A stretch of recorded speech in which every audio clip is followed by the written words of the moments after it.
May I have you attention please chemistry express YouTube channel पे आ चुकी है। आप सभी स्टूडेंट से गुजारिश है कि दिल थाम कर बैठ जाइए, क्योंकि ये केमिस्ट्री एक्सप्रेस आपको लेकर चलने वाला है इस तरह आपके मार्क्स की तरफ। तो गाइज, मैं एस खान अपने इस यूट्यूब चैनल में आप सभी का स्वागत करता हूं। और गाइज, इस चैप्टर में आज हमारा जो डिस्कशन होगा केमिस्ट्री एक्सप्रेस में, वो होगा कॉम्प्लेक्स कंपाउंड। कॉम्प्लेक्स कंपाउंड के सारे 30 क्वेश्चन को वन बाय वन करके हम लोग एनालाइज करेंगे। तो गाइज, सबसे पहले मैं आपके सामने प्यारा सा दुलारा सा क्वेश्चन लाना चाहता हूं कॉम्प्लेक्स कंपाउंड का, और इस क्वेश्चन को हम लोग वन बाय वन करके समझेंगे विथ एक्सप्लेनेशन, जैसे इससे पहले हम लोगों ने डीएनए ब्लॉक एलिमेंट में किया था। गाइस, क्वेश्चन क्या कहता है कि copper sulphate dissolve in ammonia due to formation of, अगर कॉपर सल्फेट को आप अमोनिया में डिसॉल्व कर दोगे तो क्या बनेगा। ऐसे तो यहां 4 ऑप्शन दिया हुआ, सेलेक्ट करना है किसी एक ऑप्शन को। तो the right answer is B. Answer सिर्फ लिखना नहीं है, आंसर को समझना है कि करना क्या है। करना यह है कि सबसे पहले आप कॉपर सल्फेट ले लो, जिसका फॉर्मूला होता है CuSO4। अगर ये कॉपर सल्फेट आयोनाइज्ड होगा तो आयोनाइज्ड होने के बाद ये Cu2+ में कन्वर्ट होगा and then they will change into SO4 two minus. ये कॉपर अमोनिया के साथ रिएक्शन करके एक फॉर्मेशन कर देगा कॉम्प्लेक्स कंपाउंड का CuNH3 का होल 4, और इस पूरे कंपाउंड्स के ऊपर अभी भी जो चार्ज होंगे वो चार्ज आपका 2+ ही रहेगा, बशर्ते ये यहां से चार्ज हटकर मैं यहां लिख देता हूं 2+, और उसको न्यूट्रलाइज करने के लिए कौन आ जाएगा SO4 2-, मतलब आपका कंपाउंड बनके तैयार हो गया। और कंपाउंड कौन सा होगा, कंपाउंड होगा बी। क्लियर है guys?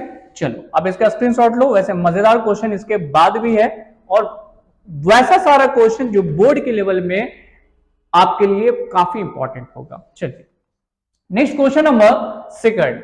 All ligands are, ligands क्या है, लुईस एसिड है, लुईस बेस है, न्यूट्रल है, या नॉन ऑफ दिस है। तो गाइस, मैं आपको बता दूं कि जितने भी लीजेंड्स होते हैं सारे के सारे लुईस बेस होते हैं। और लुईस बेस कहता है, क्या कहता है कि those which able to donate one or more lone pair electron, this is short form, that is LP, lone pair electron। तो ऐसे को हम लोग क्या कहते हैं, ऐसे को हम कहते हैं लोएस्ट बेस। और जितने भी लीजेंड्स होते हैं, जैसे अमोनिया ही एक लीजेंड्स है तो इसके पास क्या है, एक लोन पे इलेक्ट्रॉन है। वाटर एक लीजेंड्स है, उसके पास 2 लोन पे इलेक्ट्रॉन है, लेकिन देता एक ही है। क्लियर? चलो, तो वैसा जो एक लोन पेयर डोनेट कर सके, 2 लोन पेयर इलेक्ट्रॉन डोनेट करे, वो सारा लीजेंड्स कहलाएगा, और जो डोनेट कर सकता है वो लुईस बेस है। बहुत आसान क्वेश्चन। चलो नेक्स्ट क्वेश्चन की तरफ चलते हैं गाइस। नेक्स्ट क्वेश्चन क्या कह रहा, the number of ions given by PTNH3 whole 6Cl4। थोड़ा सा IQ लगाओ, क्वेश्चन सॉल्व।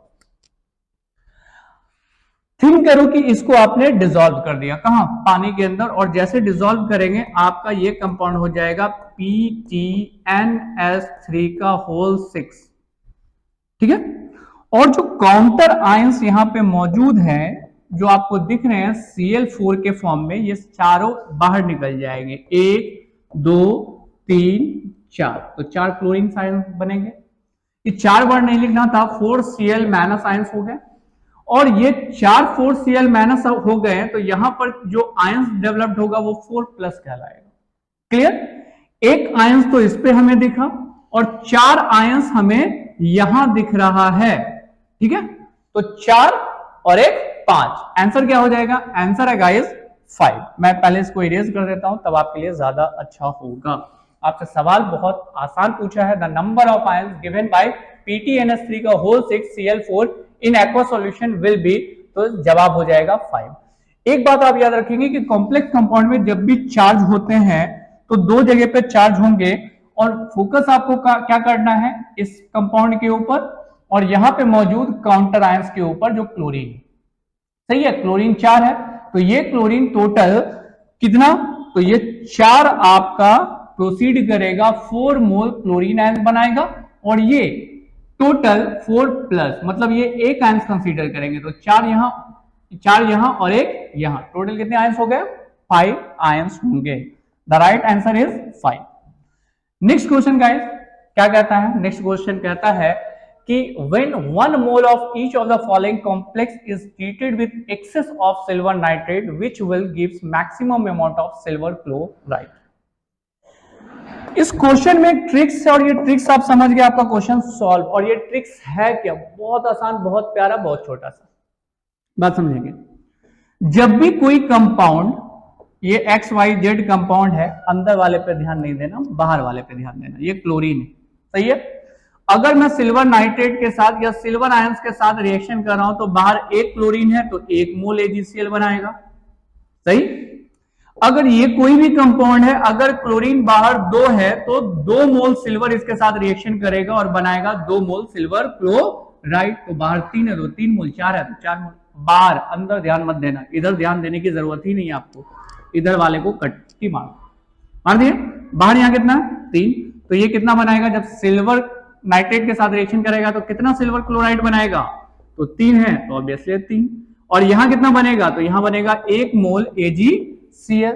यहां कितना है 2 है तो यहां 2 मोल AgCl बनेगा। और गाइस यहां एक भी बाहर नहीं है, मतलब 0 मोल AgCl। और हमारा सवाल क्या कह रहा है, when 1 mole of each of the following complex is treated with excess of silver nitrate, silver nitrate के साथ जब ट्रीट करेगा तो सबसे ज्यादा मैक्सिमम अमाउंट सिल्वर क्लोराइड किसमें बनेगा, अमाउंट मतलब मोल्स सबसे ज्यादा किसमें।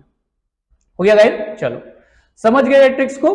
अब ये समझ गए तो विद इन अ सेकंड आप सॉल्व करने वाले हो इस तरह के क्वेश्चंस को, और ऐसे क्वेश्चन जो आपके बोर्ड में पूछे जाते हैं। अगला क्वेश्चन क्या कहता है कि according to Werner theory the coordination compound, Werner theory के अकॉर्डिंग कोऑर्डिनेशन कंपाउंड आप कहोगे किसे। चलो हम तो बहुत सारी चीजें बात कर रहे हैं, इन द सेंस मैं बात कर रहा हूं CuNH3 का होल 6 में एक एग्जांपल ले रहा हूं, और ये है गाइस Cl2। इस ब्रैकेट के बाहर जो है ये है PV प्राइमरी वैलेंसी, और ये जो है ये है सेकेंडरी वैलेंसी। वर्नर साहब के हिसाब के मुताबिक यहां पे 2 तरह की वैलेंसी होती है, एक जो प्राइमरी वैलेंसी होगी, दूसरा सेकेंडरी वैलेंसी होगी। अगर मैं इस क्लोरीन को हटा दूं तब भी यहां पे प्राइमरी वैलेंसी ही रहेगी, लेकिन जितना क्लोरीन हटेगा उतना आयंस बन जाएगा, और आयंस यहां बन गया गाइस 2+, तब भी ये क्या रह गई, प्राइमरी वैलेंसी। तो प्राइमरी वैलेंसी किसके बराबर हो गई, आयोनाइजेशन के बराबर या काउंटर आयंस। याद रखिएगा, primary valency is equal to ions या फिर काउंटर आयंस। आयंस वर्ड को आपको खोजना है, जब भी आयंस वर्ड से रिलेटेड होगा तो वो प्राइमरी वैलेंसी होगी। लेकिन सेकेंडरी वैलेंसी कोई आयोनाइज नहीं होता, प्लस माइनस चार्ज नहीं होता है, इसलिए सेकेंडरी वैलेंसी जो होती है वो नंबर ऑफ लीजेंड्स के ऊपर होती है, और नंबर ऑफ लीजेंड्स होता है कोऑर्डिनेशन नंबर के बराबर। सही है गाइस, चलो according to Werner theory coordination compound, अब आपको जो जवाब पता है क्या होना चाहिए, primary valency of ionizable. Right answer is A. क्या करना है, स्क्रीनशॉट लेना है, अगले क्वेश्चन की तरफ बढ़ रहे हैं। जस्ट इसको मैं इरेज कर रहा हूं, इरेज इसलिए कर रहा हूं ताकि अगला क्वेश्चन आ सके। और अगला क्वेश्चन आपका 6 है, और 6 क्वेश्चन क्या कहता है, which of the following primary and secondary valency are not correctly marked against the compound. Primary and secondary valency calculate करके निकालते हैं गाइस। यहाँ पे Cl3 है तो 3 है, तो in the sense primary valency 3, सही है। अंदर कितना है 6 है, तो secondary valency 6। The right answer is ए। नहीं, राइट आंसर नहीं, नॉट करेक्ट मैथ, मतलब कौन गलत है। चलो आगे भी बात कर लेते हैं। अगला देखते हैं, अंदर की तरफ कौन है 4, तो ये तो सेकेंडरी वैलेंसी अंदर है तो 4। तो सर 2 कहां से आया, यहां देखो, यहां बाहर है ना, ब्रैकेट के बाहर है, इसलिए सेकेंडरी वैलेंसी क्या हो गई 2। अगले केस में बात करते हैं, तो ये अंदर दोनों है, इसलिए दोनों को ऐड कर देंगे, 2 2 4 इसकी क्या हो गई सेकेंडरी वैलेंसी, और प्राइमरी वैलेंसी तो बिल्कुल भी नहीं है, मतलब ये रॉन्ग है। रॉन्ग है तो मतलब हमारा आंसर सही है सी। ठीक है, क्लियर, ये भी सही है गाइस। कौन सा SO4 CuNH3 SO4 4, मतलब प्राइमरी वैलेंसी कितनी हो गई, सॉरी सेकेंडरी वैलेंसी 4, और SO4 में प्राइमरी वैलेंसी 4 दिया हुआ, ये भी गलत है। ठीक है, कैसे, इसकी प्राइमरी वैलेंसी कितनी होगी, जितना इसके ऊपर आयंस है, मतलब इसके ऊपर चार्ज कितना है 2 माइनस। सपोज करो कि अगर ये 2 माइनस यहां से हट जाए तो इसके ऊपर कौन सा चार्ज डेवलप करेगा 2+, और 2+ क्या हो जाएगा प्राइमरी वैलेंसी, तो इसका प्राइमरी वैलेंसी होना चाहिए था 2 और सेकेंडरी वैलेंसी 4। इसके केस में प्राइमरी वैलेंसी होनी चाहिए थी 0 और सेकेंडरी वैलेंसी होनी चाहिए थी 4। सेकेंडरी वैलेंसी 4 तो है, लेकिन प्राइमरी वैलेंसी दोनों की गड़बड़ है, तो ये और ये हमारा आंसर हुआ, एक से ज्यादा मल्टीपल चॉइस आंसर की तरफ बढ़ रहे। Clear guys? चलो, वार्नर की ये थ्योरी तो समझ में आ गई कि दो तरह की थ्योरी होती है, एक प्राइमरी वैलेंसी का और एक सेकेंडरी वैलेंसी का। नेक्स्ट क्वेश्चन की तरफ आगे बढ़ते हैं गाइस। नेक्स्ट क्वेश्चन क्या कह रहा कि द लीजेंड्स, कौन, ये वाला, इज बाइडेंटेड, ट्राइडेंटेड, टेट्राडेंटेड एंड पेंटाडेंटेड। मैं आपको बता दूं स्टार्टिंग से, मोनोडेंटेड, बाइडेंटेड, ट्राइडेंटेड क्या होता है। मोनोडेंटेड लीजेंड्स वो कहलाता है जिसके पास एक लोन पे इलेक्ट्रॉन होगा, लेकिन बाइडेंटेड लीजेंड्स वो होता है जिसमें एट लीस्ट कितना, 2 लोन पे इलेक्ट्रॉन होगा। जैसे यहां इस केस में अगर मैं बात करूं तो कितना लोन पे इलेक्ट्रॉन ये डोनेट कर सकता है कितना, that's not more important, donate कितना कर सकता है। जैसे EDTA, EDTA आपका हेक्साडेंटेड है, EDTA हेक्साडेंटेड है, 6 उसके पास लोन पे इलेक्ट्रॉन है, लेकिन they are calculated as 4 because they are capable to donate 4 lone pair electron. सही है, तो 6 इलेक्ट्रॉन है लोन पेयर, लेकिन डोनेट कितना कर सकता है, डोनेट सिर्फ 4 कर सकता है, इसलिए इसको टेट्राडेंटेड कहेंगे। क्लियर? चल, डोनेट के बेसिस पे तो अपने को क्या समझना था कि ये वाला जो कंपाउंड है ये कौन सा है, बाइडेंटेड है, ट्राइडेंटेड है, टेट्राडेंटेड है, पेंटाडेंटेड। एक बार मैं स्ट्रक्चर बना रहा हूं, और स्ट्रक्चर में मैं पहले इसको इरेज कर रहा हूं ताकि आपको ये नंबर दिखे। ये नंबर 3 है, यहाँ नाइट्रोजन है, मतलब मैंने नाइट्रोजन को बनाया, और नाइट्रोजन के पास एक लोन पेयर इलेक्ट्रॉन और 3 बॉन्ड इलेक्ट्रॉन होते हैं। अगला केस कौन है, CH2, इसके पास कोई लोन पे इलेक्ट्रॉन नहीं, CH2 इसके पास कोई लोन पे इलेक्ट्रॉन नहीं, लेकिन NH2 के पास एक लोन पे इलेक्ट्रॉन होगा। ऐसा से कितना है, 3 है। फिर से मैं बना रहा हूं CH2, CH2 और फिर कौन, NH2, इसके पास एक लोन पे इलेक्ट्रॉन है। And last one is CH2, CH2 और कौन, NH2, और इसके पास भी एक लोन पे इलेक्ट्रॉन है। Total number of loan pair electron कितने हो गए, 1 2 3 4। तो द राइट आंसर इज 4। 4 को क्या बोलते हैं, tetra, that is called tetradentate. Structure बनाइए, आंसर पाइए। क्लियर? चलो, स्क्रीनशॉट हो गया गाइस। अगला 30 क्वेश्चन सॉल्व करना है, अभी तो हम लोग 7 पे ही है। अगला क्वेश्चन क्या कहता है, व्हाट इज द हाइब्रिडाइजेशन, क्या होगा हाइब्रिडाइजेशन, FeS2O का होल 6 का पैरामैग्नेटिक है या डायमैग्नेटिक है, NiCN का होल 4 2 माइनस, ये पैरामैग्नेटिक है कि डायमैग्नेटिक। पैरा और डायमैग्नेटिक निकालना बहुत आसान है। आप यहां पे देखो Fe आयरन, आयरन का एटॉमिक नंबर होता है गाइस 26, या तो पहले ही होगा। अगला केस में ये FeH2O का होल 6 है और इसके ऊपर चार्ज है गाइस 2+। ऑक्सीडेशन नंबर निकालते हैं, x मान लेंगे, और H2O का होता है गाइस कितना, +0 × 6 इज इक्वल टू +2। तो ये कंप्लीट 0 हो गया, x + 0 इज इक्वल टू +2, तो x इज इक्वल टू क्या हो गया, +2। तो ये +2 यहां लगा देंगे, लेकिन इलेक्ट्रॉन को लॉस कराएंगे, कब, अभी नहीं, बात समझेंगे। पहले इलेक्ट्रॉनिक कॉन्फ़िगरेशन बना लेते हैं, आर्गन 18 और 2 20 और ये 6 26 के बाद 2+ का मतलब 2 इलेक्ट्रॉन इरेज कर देना है, लेकिन कहां से, S से, आउटर मोस्ट ऑर्बिट है इसलिए। D में अगर मैं बात करता हूं तो टोटल नंबर ऑफ इलेक्ट्रॉन 1 2 3 4 5 है, ठीक है। कितने इलेक्ट्रॉन है, 6, 1 2 3 4 5 और एक 6।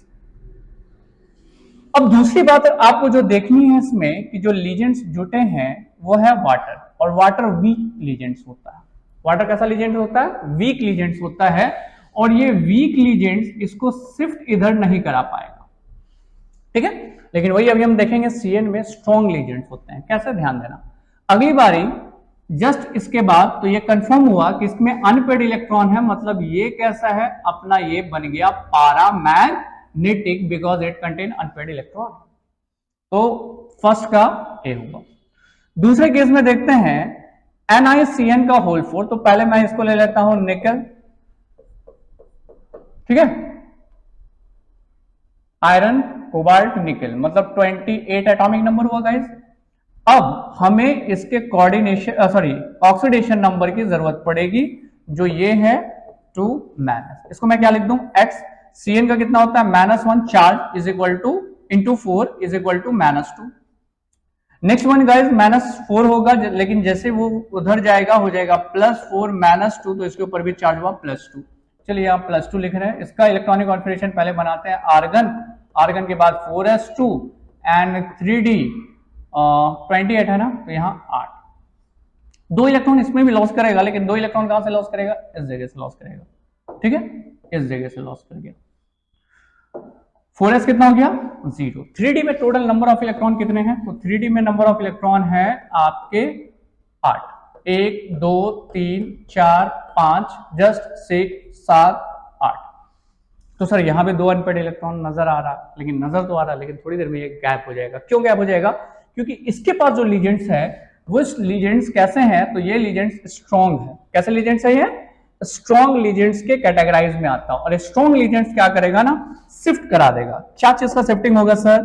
तो शिफ्टिंग ये होगा कि यहां का इलेक्ट्रॉन यहां आ जाएगा, और जैसे यहां का इलेक्ट्रॉन यहां आ जाएगा, आप यहां देखो इस जगह पे पेयर्ड हो जाएगा, सही है। और पेयर्ड जैसे हुआ तो ये बन गया आपका डायमैग्नेटिक।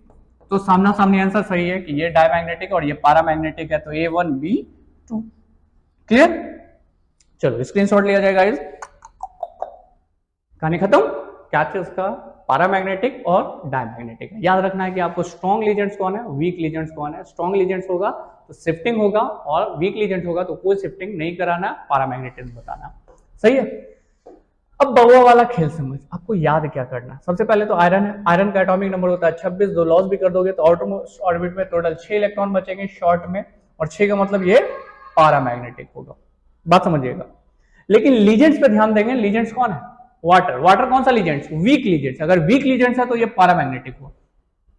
निकेल, निकेल का एटॉमिक नंबर 28 है, और 28 का कॉन्फ़िगरेशन में 2 अनपेड इलेक्ट्रॉन बच रहे हैं, लेकिन 2 अनपेड इलेक्ट्रॉन पेयर्ड हो जाएगा। क्यों? क्योंकि लीजेंड्स कौन से हैं? स्ट्रॉन्ग लीजेंड्स है। स्ट्रॉन्ग लीजेंड शिफ्टिंग करा रहा, इसलिए डायमैग्नेटिक होगा। वीक लीजेंड्स होगा, इसलिए शिफ्टिंग नहीं हो पा रहा, उसकी वजह से वो पैरामैग्नेटिक होगा। बशर्ते इलेक्ट्रॉन जो आपका है वो ऑड नंबर पे नहीं होना चाहिए। कौन से नंबर पे होना चाहिए? इवन नंबर पे। जैसे मान के चलो कि इलेक्ट्रॉन यहाँ पे मैंने क्या कहा कि आयरन के केस में कितना बच रहा, तो आयरन के केस में आपका जो इलेक्ट्रॉन बच रहा वो 6 है। और गाइस निकेल के केस में कितना इलेक्ट्रॉन है? 8। लेकिन यही ऑड में होता 7 या फिर 5 होता, तो शिफ्ट कराने के बाद भी इलेक्ट्रॉन, मान के चलो 5 को अगर आपने शिफ्ट भी करा दिया तो एक अनपेड इलेक्ट्रॉन तो बचेगा ही। थोड़ा कॉन्सेप्ट लगाना पड़ेगा समझने के लिए, खासकर ट्रिक्स बनाने के लिए, ठीक है। अगला केस है गाइस किसका? Ammonia act as very good ligands but ammonium ions, ammonium ions का मतलब NH4 क्या plus does not form complexes because ammonia has while NH4 is liquid form, no. Ammonia undergoes sp3 hybridization while sp3d, no. Ammonia ions does not have lone pair electron, ये सही है। Ammonium ions में अगर आप बना रहे हो उसका इलेक्ट्रॉनिक कॉन्फ़िगरेशन, तो यहां पे गाइस हाइड्रोजन है, यहां हाइड्रोजन है, यहां हाइड्रोजन है, यहां हाइड्रोजन है, और ये 1+ का मतलब ये इलेक्ट्रॉन को आपने लॉस कर दिया, ये ऑलरेडी ऑक्टेट कंप्लीट कर रहा। इन द सेंस इसके पास कोई भी लोन पे इलेक्ट्रॉन नहीं है, और लीजेंड्स वही बन सकता है जिसके पास लोन पे इलेक्ट्रॉन है। तो अमोनिया लीजेंड्स है, अमोनियम आयंस लीजेंड्स नहीं है, क्योंकि अमोनियम आयंस के पास लोन पे इलेक्ट्रॉन नहीं है। तो राइट आंसर क्या हो जाएगा? आंसर हो जाएगा गाइस सी। क्लिक करेंगे। क्वेश्चन नंबर कितना चल रहा है हम लोगों का? 9। इसके बाद अगला क्वेश्चन है 10, जिसके बारे में हम लोग आगे बात करेंगे। यहां तक क्लियर गाइस? क्वेश्चन नंबर 10 में बढ़ते हैं, और क्वेश्चन नंबर 10 क्या कह रहा है कि among the following which are ambidents ligands, इनमें से कौन है जो क्या है? एम्बिडिएंट्स लीजेंड्स है। और एम्बिडिएंट्स लीजेंड्स में यहां पर आपको कुछ चीजें याद रखनी पड़ेगी, जैसे SCN, ये एम्बिडिएंट लीजेंड्स है। एम्बिडिएंट्स लीजेंड का मतलब समझिएगा कि एम्बिडिएंट्स लीजेंड क्या है? This is called ambident ligands. Ambident ligands का मतलब हुआ कि नाइट्रोजन है, और नाइट्रोजन के साथ मान के चलो कार्बन है, इसके पास भी लोन पे इलेक्ट्रॉन है, इसके पास भी लोन पे इलेक्ट्रॉन है, लेकिन डोनेट कोई एक ही देगा, चाहे तो नाइट्रोजन देगा चाहे तो कार्बन देगा। ये किसी मेटल के साथ आकर जुटा, कौन जुटा? कार्बन वाले साइड से आकर जुटा, तो कार्बन दिया अपना लोन पे इलेक्ट्रॉन। लेकिन वक्त जरूरत रहते भर में भी किसी मेटल के साथ नाइट्रोजन भी तो दे सकता है, क्या दे सकता है? अपना लोन पेयर इलेक्ट्रॉन, ठीक है। तो इन द सेंस ऐसे लीजेंड्स को हम कहते हैं एम्बिडिएंट लीजेंड। दोनों कभी एक साथ नहीं दे सकता, चाहे तो नाइट्रोजन वाला अपना लोन पे इलेक्ट्रॉन क्या करेगा? कोऑर्डिनेट बॉन्ड बनाएगा, या फिर कार्बन वाला उसके साथ कोऑर्डिनेट बॉन्ड बनाएगा। तो ऐसे लीजेंड्स को हम नाम देते हैं, कौन सा लीजेंड्स? Ambident legends. एक एम्बिडिएंट लीजेंड्स ये हो गया और दूसरा एम्बिडिएंट लीजेंड्स ये हो गया। ये तो बाइडेंटेड है, या दो का दो लोन पे इलेक्ट्रॉन डोनेट करता है। और NO3 का केस में अगर आप लोन पे इलेक्ट्रॉन बनाएंगे, मैं आपको बना के दिखा दे रहा हूं, NO3 तीन ऑक्सीजन है, तो इन द सेंस यहां पर इसके केस में यहां ऑक्सीजन आ जाता है, यहां ऑक्सीजन आ जाता है, यहां ऑक्सीजन आ जाता है और तीनों का तीनों निगेटिव में जुड़ जाता है। तो ये एम्बिडिएंट लीजेंड्स नहीं होता है, एक ही कोई डोनेट करता है, नाइट्रोजन। लेकिन NO2 के केस में आपका दोनों का दोनों क्या बन जाता है? एम्बिडिएंट लीजेंड बन जाता है। तो दो एग्जांपल है इसका, वो आपको याद रखना पड़ेगा कि ये दोनों एम्बिडिएंट लीजेंड है। ऐसा कहीं ऑप्शन है? Option A. Clear guys? चलो इसका स्क्रीनशॉट लो, अगले क्वेश्चन की तरफ बढ़ रहे हैं। नेक्स्ट क्वेश्चन क्या कह रहा है हमसे वो देखेंगे। कहता है which of the following will gives a white precipitate upon reaction with silver nitrate. मैं आपको सबसे पहले बता दूं गाइस कि ये क्वेश्चन इतना आसान है कि जिसके बारे में आप सोच भी नहीं सकते हैं। मुझे ऑप्शन देख करके ही आंसर का पता चल गया कि व्हाइट प्रेसिपिटेट किसके साथ बनेगा। मैं आपको बता दूं कि ये सिल्वर नाइट्रेट जरूर है, लेकिन जब ये सिल्वर नाइट्रेट मतलब सिल्वर आयंस क्लोरीन के साथ रिएक्शन करता है तो ये बनाता है सिल्वर क्लोराइड, जिसको हम कह सकते हैं व्हाइट प्रेसिपिटेट। अब सवाल ये उठता है कि क्लोरीन कौन सा? अगर इस क्लोरीन को आपको देखना है तो आप कॉम्प्लेक्स कंपाउंड के अंदर वाले क्लोरीन पे कभी नजर मत डालना, ठीक है? ये अंदर वाले क्लोरीन का फॉलो नहीं करेगा, मतलब ध्यान आपको कहां देना है? आपको बाहर वाले क्लोरीन की तरफ ध्यान देना। बाहर अगर क्लोरीन रहेगा तो ये सिल्वर रिएक्शन करेगा। बाहर वाला किसका नाम क्या है? This is called counter ions. अगर काउंटर आयंस में क्लोरीन है तो रिएक्शन होगा, अन्यथा अगर ये लीजेंड्स के फॉर्म में क्लोरीन है तब रिएक्शन नहीं होगा। किसके साथ? सिल्वर के साथ। अभी जो अपना क्वेश्चन पूछा वो क्या क्वेश्चन है? Which one of the following give a white precipitate upon reaction with silver nitrate. तो ये तो होगा नहीं, क्यों? क्योंकि इसमें लीजेंड्स है लेकिन नहीं है, तो कौन नहीं है? Counter ions. इसके केस में आपको दिख रहा है बाहर क्लोरीन है, यहां क्लोरीन नहीं है, यहां क्लोरीन नहीं है। सर इस सब में भी तो क्लोरीन है, क्लोरीन है लेकिन ये सब लीजेंड्स के फॉर्म में है, तो लीजेंड्स वाला रिएक्शन नहीं करेगा, मतलब ब्रैकेट के अंदर क्लोरीन रिएक्शन नहीं करेगा, जो बाहर है वही रिएक्शन करेगा और व्हाइट प्रेसिपिटेट बनाएगा। तो राइट आंसर इज सी। समझ में आया? चलो आना भी चाहिए। ऐसा क्या है क्वेश्चन में जो आपको नहीं समझ में आएगा? बस आप ट्रिकी का खेल खेलोगे, आपका आंसर सॉल्व। अगला क्वेश्चन कहता है कि विच of the following is not a neutral legends. इसमें से कौन ऐसा है जो न्यूट्रल लीजेंड्स नहीं है? मैं आपको बता दूं कि न्यूट्रल लीजेंड्स वो जिसके ऊपर चार्ज जीरो होता है, जैसे वाटर, इस पर भी चार्ज जीरो होगा। ये याद करने वाला चीज है और आपको याद रहेगा, जैसे आपने याद किया कि नाइट्रोजन का एटॉमिक नंबर 7, कार्बन का एटॉमिक नंबर क्या है? 6 है। वैसे इसका चार्ज याद रखना पड़ेगा कि वाटर पे चार्ज क्या होता है? जीरो। जीरो मींस कि ये न्यूट्रल है। अमोनिया भी क्या है? न्यूट्रल। कार्बन मोनोऑक्साइड भी न्यूट्रल है, तो चार्ज होगा तो किसके पास? NO2 के पास, जो होगा -1। तो आपसे सवाल क्या पूछा? विच of the following is not a neutral legends. इनमें से कौन न्यूट्रल लीजेंड्स नहीं है? तो जवाब क्या होगा गाइस? जवाब होने वाला है सी। ठीक है, अगले क्वेश्चन की तरफ बढ़े। अगला क्वेश्चन क्या कह रहा है? Question number 13, the correct IUPAC naming of the coordination compound K3FeCN का होल 5NO। चार ऑप्शन है हमारे पास और ये चार ऑप्शन में से हम निपटा कैसे रहे हैं? तो यूपिक नेमिंग में आपको सबसे पहले ऑक्सीडेशन नंबर की जरूरत पड़ेगी। पहले ऑक्सीडेशन नंबर निकाल लेते हैं। K3 पोटेशियम में कितना होता है? +1 इंटू 3 प्लस आयरन को मानेंगे X, Cn का होता है -1 इंटू 5 और NO का होता है गाइस +0 इज इक्वल टू 0। ये ओवरऑल हो गया क्या?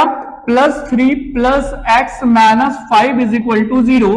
तो X इज इक्वल टू ये -5 उधर गया, +5 ये +3 उधर गया, -3, तो ओवरऑल आ गया +2। सही है, कोई दिक्कत नहीं है। चलो अब जाहिर सा बात है, जब ये 2 है तो हमारा आंसर रोमन में 2 ही वाला सही होगा। 3 वाला चला गया, 4 वाला चला गया, मतलब ये दोनों का दोनों में से कोई आंसर नहीं हो सकता, क्योंकि कोऑर्डिनेशन ऑक्सीडेशन नंबर आपका 2 आया है, तो चाहे तो ये होगा चाहे तो ये होगा, इस दोनों के अलावा कुछ नहीं होगा। पहले तो 50-50 ऑप्शन में कौन बनेगा करोड़पति की तरह हमने सेपरेट कर दिया। अब आपके पास ये 2 है, 2 में से नाम लिखना है तो पहले K3 लिखना। आप देख लो पहले K3 और कौन है? Fe के बाद कौन है? Cn का होल 5NO। K3 को कहेंगे पोटाशियम, तो पोटाशियम यहां भी है, पोटाशियम यहां भी है। इसके नाम के बाद आता है साइनो, और ये वाला होता है जिसको बोलते हैं नाइट्रो। तो इन द सेंस पहले तो नंबर बात करेंगे, 5 को बोलेंगे पेंटा, पेंटा, और सीएन को बोलते हैं साइनो, पेंटा साइनो। एनओ को बोलेंगे नाइट्रोसाइल, दिस इज कॉल्ड नाइट्रोसाइल। और आयरन को हम लोग बोलते हैं फेरेट, FeRrATE।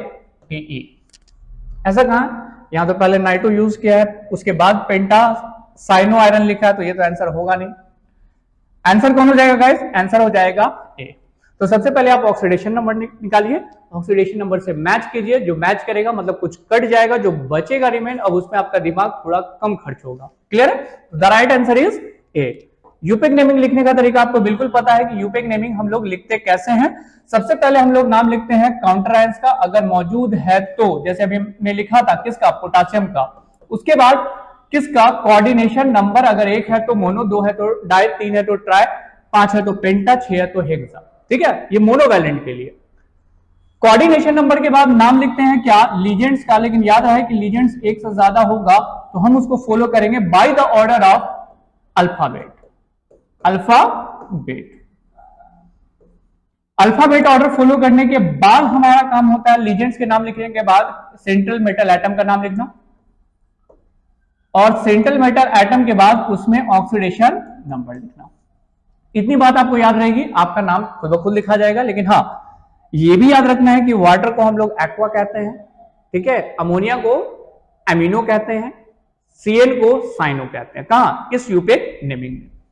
इसको मैं मिटा रहा हूं गाइस। नेक्स्ट क्वेश्चन की तरफ चलते हैं, और नेक्स्ट क्वेश्चन क्या कह रहा है उस पर ध्यान दे देते हैं। 13 के बाद अगला क्वेश्चन है 14 नंबर।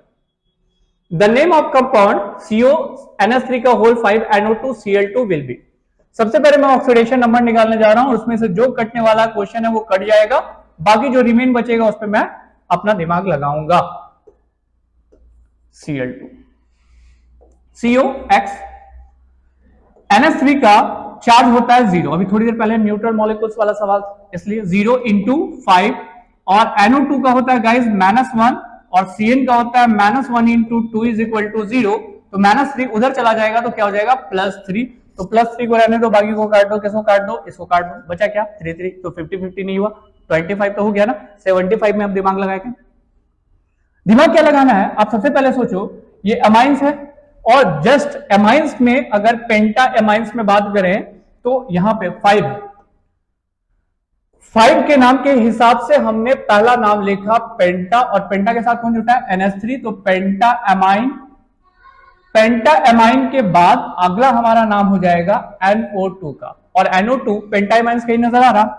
पेंटा एमाइन, पेंटा एमाइन, पेंटा नाइट्रोसो, नाइट्रोसो में N वर्ड है, एमाइंस में A वर्ड है, तो अल्फाबेट में पहले कौन आना चाहिए? पहले A आना चाहिए। तो ये तो गया, बचा कौन? Penta ammines, penta ammines. ठीक है, नाइट्रो, नाइट्रो, फिर क्या लिख रहा? Chloride and cobalt, this is cobalt and chloride. The right answer is C. वो कैसे सर? दिखाइए। ये जो आपने लिखा है थर्ड, ये तो इसका क्या हो गया? कोऑर्डिनेशन नंबर हो गया, सॉरी ऑक्सीडेशन नंबर हो गया, और ये जो क्लोरीन है ये ऑक्सीडेशन नंबर के बाद लिखाता है इसका नाम, दिस इज कॉल्ड क्लोराइड। अगर आप रूल फॉलो करेंगे ना तो आपका आंसर बना हुआ है।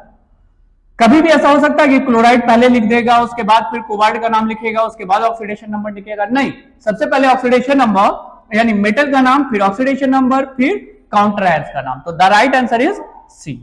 क्लियर? चलो इसका स्क्रीनशॉट लेंगे। अगले क्वेश्चन की तरफ मैं बढ़ रहा हूं। थोड़ा सा रूल को आप अगर समझ गए ना तो ये क्वेश्चन आराम से आपका सॉल्व होने वाला है। Question number 15। क्लियर? अगर ये आप रूल नहीं जान रहे हो कि यूपिक नेमिंग कैसे लिखा जाता है तो वीडियो ऑलरेडी कॉम्प्लेक्स कंपाउंड का अपलोडेड है, जिसमें यूपिक नेमिंग विद इसका चार्ज हमने एक्सप्लेन किया है। आप उस वीडियो को देख लोगे, आपको आराम से समझ में आ जाएगा। क्या कहता है? The correct formula of hexaplatinum 4 chloride.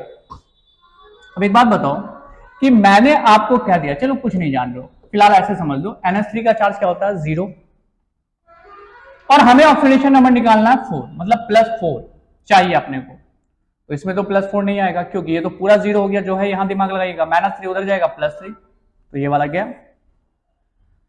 इस जगह पे आप दीजिए पूरा 0, -2 उधर चलाएगा, +2, अपने को 4 चाहिए, तो चाहे तो ये होगा, चाहे तो ये होगा। अभी आंसर कौन सा होगा, आगे आते हैं। प्लैटिनम, सही है, यहां भी प्लैटिनम, यहां भी प्लैटिनम। हेक्सामाइन, हेक्सा मतलब 6, यहां कितना अमाइंस है, 6 अमाइंस है हेक्सा, और यहां कितना अमाइंस है 4, tetra. The right answer is A. Objective question पकड़ने के लिए ऑब्जेक्टिव वाली पढ़ाई करनी पड़ती है, मतलब ऑब्जेक्टिव का ट्रिक्स लगाना पड़ता है, ठीक है। और सब्जेक्टिव के लिए आपको जितना ज्यादा ज्ञान है चलेगा, लेकिन कितना जल्दी हम क्वेश्चन सॉल्व कर सकते हैं ये हमारे लिए काफी इंपॉर्टेंट रहेगा गाइस।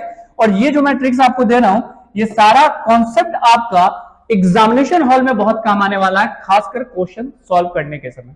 अगला क्वेश्चन नंबर कितना, 16। The hybridisation involve the CONS3 का होल 6 3+, इसका हाइब्रिडाइजेशन क्या हो जाएगा, मैं आपको बता दूं सबसे पहले कि मैं सबसे पहले कोबाल्ट को ले रहा हूं, ठीक है। और मैं आपको बता दूं कि कोबाल्ट का ऑक्सीडेशन नंबर आएगा 0 × 6 प्लस इज इक्वल टू +3, तो मतलब +3 आ गया। कोबाल्ट का एटॉमिक नंबर आपको याद होगा 27, ठीक है। इसके बाद इसका अगर कॉन्फ़िगरेशन बनाते हैं तो कॉन्फ़िगरेशन बन जाएगा आर्गन 18, तो यही कंप्लीट कर लिया। उसके बाद आ जाएगा 4s2 20, और फिर उसके बाद आ जाएगा 3d7, सही है। टोटल 3+ है, तो अब हम यहां से 3 इलेक्ट्रॉन लॉस करेंगे, 2 इलेक्ट्रॉन यहां से और 1 इलेक्ट्रॉन यहां से, और जैसे ऐसा लॉस करके हम लाएंगे तो हमारे पास यहां 0 हो जाएगा, और ये था, अब इसके पास हो गया 6 इलेक्ट्रॉन। डी ऑर्बिटल्स में पहले 3d ऑर्बिटल्स आएगा, 5 1 2 3 4 और 1 5, ये d ऑर्बिटल्स हो गया गाइस। और d ऑर्बिटल्स के बाद अगला जो ऑर्बिटल्स है उस पर ध्यान देंगे, अगला ऑर्बिटल्स आपका कौन है, 1 मिनट।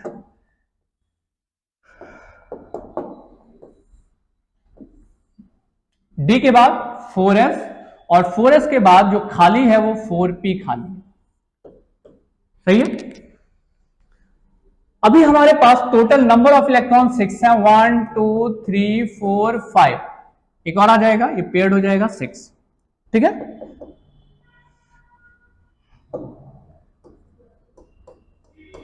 सिक्स इलेक्ट्रॉन है। अब समझिएगा, इसके साथ जो जुटा हुआ लीजेंड्स है उसका हम बेस देखते हैं कि ये लीजेंड्स स्ट्रॉन्ग है या वीक है। अगर ये स्ट्रॉन्ग लीजेंड्स होगा तो इस इलेक्ट्रॉन को उधर डाल देगा, मतलब पेयर्ड हो जाएगा, और अगर ये वीक लीजेंड्स है तो ये इसी तरह से रहेगा। लेकिन अभी जो अपने को लीजेंड्स दिख रहा वो स्ट्रॉन्ग लीजेंड्स के कैटेगरीज में आ जाता है। कौन से, स्ट्रॉन्ग लीजेंड्स। और ये स्ट्रॉन्ग लीजेंड्स करेगा क्या कि यहां पर से इलेक्ट्रॉन को रिमूव्ड करा देगा। कहां से इलेक्ट्रॉन को रिमूव करा देगा, यहां से, और यहां वाला इलेक्ट्रॉन को यहां ला करके पेयर्ड करा देगा, सही है। अगला इलेक्ट्रॉन जो ये रिमूव करेगा वो यहां से रिमूव करेगा और वो इलेक्ट्रॉन चलाएगा यहां, तो ये यहां तक का इलेक्ट्रॉन क्या हुआ, पेयर्ड हो गया। ये कौन सा ऑर्बिटल्स है, 3d का, तो ये d ऑर्बिटल्स हुआ। ये कौन सा ऑर्बिटल्स है, s का, और ये कौन सा ऑर्बिटल्स है, p का। p में बाद में रहने देना, पहले तो d यहां से आता फुलफिल्ड हो गया। अब जो स्पेस वाला जो आपका बचा है जिसमें आप इलेक्ट्रॉन रख सकते हो, किसके, अमोनिया के। क्यों, क्योंकि अमोनिया लीजेंड से और इसके पास एक लोन पे इलेक्ट्रॉन है, तो ये लोन पे इलेक्ट्रॉन यहां रखाएगा, किसमें, डी में। फिर अगला लोन पे इलेक्ट्रॉन जो रखाएगा वो किसमें रखाएगा, अगला लोन पे इलेक्ट्रॉन फर्दर फिर से आपका डी में ही रखाएगा, मतलब NS3 में, और NS3 में आप रखोगे तो यहां रखोगे 2। ऐसा सा कितना है गाइस, ऐसा 6 है, तो 1 2 3 4 5 और एक 6। तो आप देखो हाइब्रिडाइजेशन क्या हो गया, डी में 2 गया इसलिए D2, एक S में गया और 3 P में गया, मतलब हाइब्रिडाइजेशन D2sp3। इसी के ऊपर तो आंसर नजर आ रहा है। तो आपको याद रखना है कि स्ट्रॉन्ग लीजेंड्स और वीक लीजेंड्स, इतना सा काम कीजिए आपका सही हाइब्रिडाइजेशन आ जाएगा। क्लियर है, आप जल्दी से इसका स्क्रीनशॉट लेंगे गाइस। इसके बाद नेक्स्ट क्वेश्चन की तरफ बढ़ते हैं, और नेक्स्ट क्वेश्चन क्या कह रहा उसको देख लेते हैं। क्वेश्चन नंबर 17 कहता है in coordination compound T4 efficiency the oxidation state of nickel is. फिर से क्या आ गया, ऑक्सीडेशन स्टेट निकालना, और ऑक्सीडेशन स्टेट निकालना बहुत आसान है। कैसे, बस इतना सा कॉन्सेप्ट लगा दीजिए। पोटेशियम का कितना होता है, +1 × 4। निकेल का क्या मानेंगे गाइस, x। Cn का कितना, -1 × 4 इज इक्वल टू 0। तो इन द सेंस यहां पे हो गया +4 + x - 4 इज इक्वल टू 0। तो x इज इक्वल टू ए। कैसे, तो प्लस माइनस दोनों कट गया, और जब दोनों कट गया तो वैल्यू क्या बची, 0। तो the right answer is 0। Clear है, चलो होना भी चाहिए क्लियर। थोड़ा सा प्रैक्टिस का जरूरत है और थोड़ा सा आपका बेसिक क्लियर होना चाहिए। क्वेश्चन तो ऐसे ही आप उड़ा दोगे, ठीक। चलो अगले क्वेश्चन में आता है question number 18, which of the following sets of example and geometry of the compound is not correct. इनमें से कौन सा कंपाउंड है जो सही नहीं है। मैं आपके लिए एक छोटा सा प्यारा सा चीज लेकर आया हूं और वो क्या है, ध्यान दीजिएगा। कोऑर्डिनेशन नंबर 6 जब भी होगा तो शेप हो जाएगा ऑक्टाहेड्रल, ये कंफर्म। और कोऑर्डिनेशन नंबर 6, 4, 5 कैसे जानेंगे, तो याद रखिएगा ये लिखा हुआ FECN का होल 6 और क्या K4। अगर आपको यहां पर निकालना है क्या कोऑर्डिनेशन नंबर CN का नहीं, दिस इज ये फुल फॉर्म है किसका, कोऑर्डिनेशन नंबर का, ठीक है। तो मैं बात कर रहा हूं अभी कोऑर्डिनेशन नंबर के बारे में, और ये CN टोटल कितना है 6 है, तो कोऑर्डिनेशन नंबर हो गया 6। अगर मैं किसी और का कोऑर्डिनेशन नंबर निकाल रहा हूं, इन द सेंस मैं लिख रहा हूं NiCO का होल 4 और क्या Cl2, तो आप बता सकते हो उसका कोऑर्डिनेशन नंबर। बाहर आपको ध्यान ही नहीं देना, आपको अंदर ध्यान देना, और अंदर में कितना नजर आ रहा है 4, मतलब 4 हुआ कोऑर्डिनेशन नंबर, सही है। चलिए कोऑर्डिनेशन नंबर आपको निकालने आ गया तो आप ये समझ लो कि आपको ये चीज सिर्फ याद रखना है, आपका कोऑर्डिनेशन नंबर क्लियर हो जाएगा। कहां गए वो दिन, ये रहे, ठीक है। थोड़ा आगे बढ़ गया बट काम चलाने लगे। कोऑर्डिनेशन नंबर अगर 4 होगा तो आप जान लो कि उसका 2 कंडीशन बन सकता है 4 वाले का, और 4 वाले का 2 कंडीशन मतलब हाइब्रिडाइजेशन, जस्ट अभी हमने निकालने आपको बताया, हाइब्रिडाइजेशन sp3 हो सकता है, d sp2 हो सकता है, मतलब ये टेट्राहेड्रल हो सकता है, ये स्क्वायर प्लैनर हो सकता है। अगर कोऑर्डिनेशन नंबर 4 हुआ, हाइब्रिडाइजेशन क्या हो सकता है sp3, ये तो निकालेंगे sp3। अगर sp3 हाइब्रिडाइजेशन होगा तो शेप टेट्राहेड्रल होगा, dsp2 होगा तो स्क्वायर प्लैनर होगा, क्लियर। 5 अगर किसी का कोऑर्डिनेशन नंबर है तो उसका हाइब्रिडाइजेशन आएगा sp3d और उसका शेप हो जाएगा ट्राइगोनल बाय पिरामिडल। अगर किसी का कोऑर्डिनेशन नंबर 6 है तो हाइब्रिडाइजेशन sp3d2 हो सकता है या d2 sp3 हो सकता है, उसका शेप दोनों में से कोई भी हो तो ऑक्टाहेड्रल ही रहेगा। इसलिए जब भी कोऑर्डिनेशन नंबर 6 आपको दिखे तो शेप आप कह दो कि उसका शेप ऑक्टाहेड्रल है। जैसे मैं लिख रहा हूं कि K4FECN का होल 6, तो आपको तो इधर ध्यान ही नहीं देना, आपको यहां ध्यान देना 6, कोऑर्डिनेशन नंबर 6। और अगर कोऑर्डिनेशन नंबर 6 हुआ तो हाइब्रिडाइजेशन जो भी हो, शेप तो आपका कंफर्म है कि ऑक्टाहेड्रल होगा, क्लियर। अगर इसी जगह पे मैं यहां पे लिख दूं K2FE, हर बार FE ले रहे हैं, चलो Cl का होल क्या कर दें 5, इन द सेंस इसको तो आप भूल ही जाओ। यहां देखो, यहां कोऑर्डिनेशन नंबर कितना हो गया 5, तो 5 का शेप हो जाएगा ट्राइगोनल बाय पिरामिडल।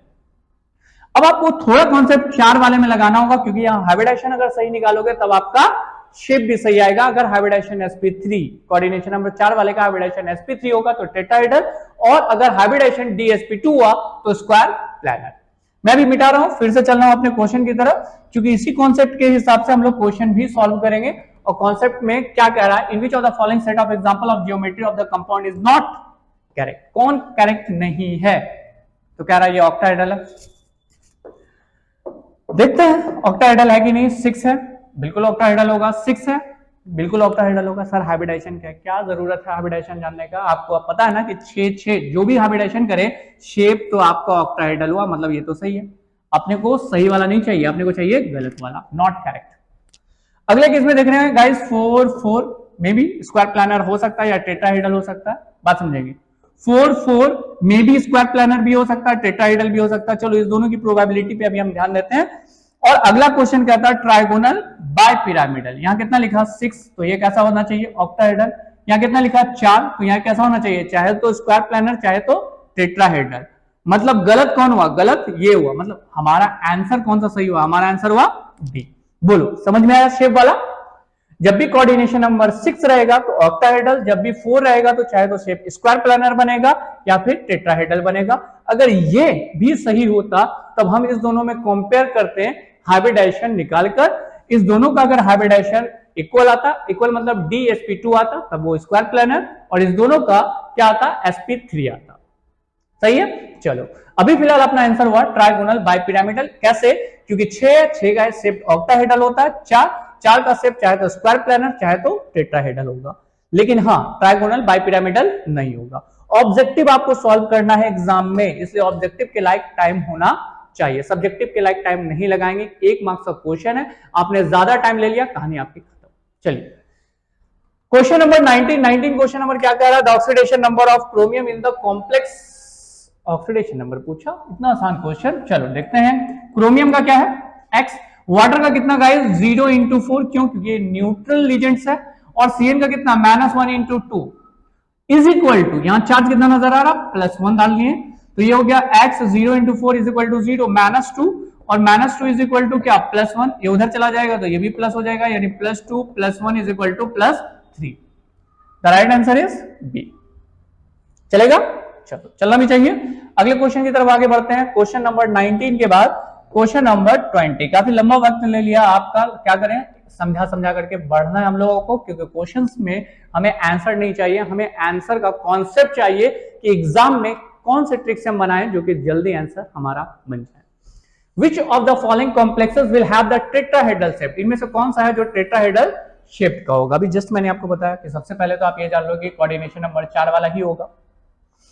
साथ में टेट्राहेड्रल बनाने के लिए आपको हाइब्रिडेशन होना है sp3, सही है। मैं यहां पे बना रहा हूं NiCl, नहीं, मैं इसका बना रहा हूं डी का, ठीक है। कैसे, ध्यान दीजिएगा, अगर मैं निकेल को ले रहा हूं तो ले लिया, ऑक्सीडेशन नंबर इसका हो जाएगा x-4 इज इक्वल टू -2, तो x इज इक्वल टू, ये उधर चला गया तो क्या होगा, +4 -2 इज इक्वल टू +2, मतलब इसका ऑक्सीडेशन नंबर हो गया गाइस +2, यहां तक कोई दिक्कत नहीं। और जैसे इसका ऑक्सीडेशन नंबर +2 हुआ, अगले बात को समझेंगे, और अगला बात क्या है, +2 हमने लगा दिया। निकेल का एटॉमिक नंबर कोई बताएगा, नहीं, चलो ठीक है, आपको पता ही है। Next one 18, argon 18 complete. अगला 4s2n3d8, सही है। अब अगले केस में आप ध्यान देंगे, ये जो निकेल है, इस निकेल में होगा क्या कि 4s है एंड 3d, पहले 3d ऑर्बिटल्स होता है, 1 2 3 4 और ये 5, सही है, और 4s ये होता है। 2+ का मतलब 2 इलेक्ट्रॉन यहां से लॉस करा दिया आपने, और इसमें कितना बचा, 8 इलेक्ट्रॉन। 8 इलेक्ट्रॉन को मैं फिल कर रहा हूं, और कैसे फिल कर रहा हूं उसको देख लो, 1 2 3 4 5 6 7 8, क्लियर। अब बात समझिएगा, यहां जो लीजेंड्स है क्लोरीन, वो कौन सा लीजेंड्स है, तो मैं आपको लिख देता हूं यहां पे वीक लीजेंड्स है, और ये वीक लीजेंड्स इस इलेक्ट्रॉन को यहां शिफ्ट नहीं करा पाएगा, और जब शिफ्ट नहीं करा पाएगा तो ये खुद तो शिफ्ट करेगा, लेकिन इस वाले ऑर्बिटल्स में, कौन सा ऑर्बिटल्स में, तो ये 3d, तो यहां है 3d के बाद ये वाला गाइस 4s है, और 4s के बाद ये क्या है, 4p है। अब ऐसे केस में जो क्लोरीन के पास एक लोन पे इलेक्ट्रॉन है, वो यहां से भरना स्टार्ट होगा, 1 2 3 4 5, मतलब हाइब्रिडाइजेशन यहां से कंसीडर कीजिएगा, और हाइब्रिडाइजेशन आपका हो गया S1 और P3, मतलब हाइब्रिडाइजेशन आपका ये वाले का बन रहा sp3, और ये शेप्ड बन जाएगा आपका टेट्राहेड्रल, सही है। लेकिन जस्ट बगल में मैं इसी निकेल का जस्ट इससे मिलता जुलता एक और क्वेश्चन बना रहा हूं, जिसका शेप चेंज हो जाएगा। क्या है, x मानेंगे, Cn का -1 into 4 इज इक्वल टू -2, तो x इज इक्वल टू हो जाएगा +4 -2, तो ये +2 हो गया, किसका, निकेल का। ये वाले क्वेश्चन को मैं बना रहा हूं, और ये जो +2 आपको नजर आ रहा गाइस, इस +2 को हमने निकेल के जगह पे डाल दिया, जैसे बाकी सब में डाला था, लाइक दिस। तो इसमें अगला जो मैं बना रहा हूं, ये उसी चीज का बना रहा हूं जो इससे पहले मैंने बनाया था, मतलब वैसे ही 2 इलेक्ट्रॉन लॉस कर देना है, और इसको मैं अभी हटा रहा हूं। इस बार जो हम लोग केस देख रहे हैं, वो केस सी ऑप्शन का देख रहे हैं, ठीक है। तो सी ऑप्शन की तरफ चलते हैं, ये इसमें डी हो गया, ये एस हो गया, और ये पी हो गया, ठीक। 2+ का मतलब 2 इलेक्ट्रॉन एस से खाली है, डी में कितना इलेक्ट्रॉन है, 8 इलेक्ट्रॉन। अब आप समझो, ये Cn जो लीजेंड्स है, ये वीक लीजेंड्स नहीं है, बल्कि ये कौन सा लीजेंड्स है, ये लीजेंड्स है गाइस स्ट्रॉन्ग लीजेंड्स है, और स्ट्रॉन्ग लीजेंड्स क्या करेगा कि इस इलेक्ट्रॉन को उधर शिफ्ट करा देगा, और जैसे ऐसा होगा तो यहां वाला इलेक्ट्रॉन निकल कर कहां चला जाएगा, इसके पास, पेड हो गया। पेड हो गया तो ये जगह खाली हो गया, और जगह खाली हुआ तो Cn टोटल कितना है, 4 है, तो 4 लोन पेयर, एक लोन पेयर इलेक्ट्रॉन यहां, दूसरा इलेक्ट्रॉन यहां, तीसरा यहां, और चौथा यहां। मतलब अभी मैं अगर हाइब्रिडाइजेशन इसका डालूं तो अभी आपको हाइब्रिडाइजेशन इसमें दिखेगा। तो ये किसका हिस्सा है? डी का है ना। तो पहला तो हो गया डी, और डी के साथ कौन? एक एस और कितना पी? तो 2p। तो ये हो गया DsP2, जिसको हम बाय लैंग्वेज, ये तो टेट्राहेड्रल हो गया ना, तो हम इसे कहेंगे क्या? This is consider as a square planar. ठीक है। और हमसे क्या पूछ रहा था? टेट्राहेड्रल। तो ये ऑप्शन कौन सा सही होगा? ऑप्शन होगा गाइस डी। ठीक है। 20 क्वेश्चन सॉल्व, 10 और क्वेश्चन रिमेन बचा हुआ है, जिसको हम लोग 1 बाय 1 करके सॉल्व करते हैं।